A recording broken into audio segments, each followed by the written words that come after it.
एक छोटे से गांव में राहुल नाम का एक होनहार और ईमानदार बच्चा रहता था। उसके घर में केवल राहुल, उसकी माँ और उसके पिता थे। पिता लकवे से पीड़ित थे, इसलिए घर की जिम्मेदारी बहुत कम उम्र में ही राहुल के कंधों पर आ गई थी।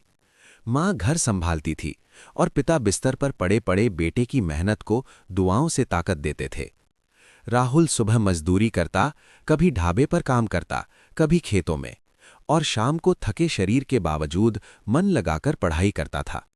हालात कठिन थे, साधन कम थे, लेकिन उसका सपना बहुत बड़ा था, यूपीएससी पास कर देश की सेवा करना।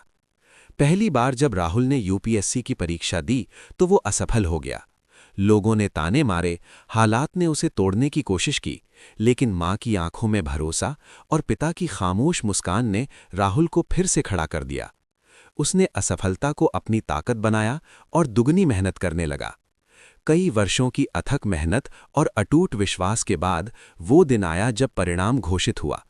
राहुल ने यूपीएससी परीक्षा सफलतापूर्वक पास कर ली। उसकी ऑल इंडिया रैंक आई। राहुल की आंखों में खुशी के आंसू थे, मां गर्व से मुस्कुरा रही थी और पिता की आंखों में संतोष और सम्मान था। उसी दिन से राहुल की जिंदगी बदल गई। गरीबी पीछे छूट गई, लेकिन संघर्ष, मेहनत और ईमानदारी हमेशा उसके साथ रहे। राहुल की कहानी ये सिखाती है कि हालात चाहे कितने भी कठिन हों, सच्ची मेहनत और धैर्य से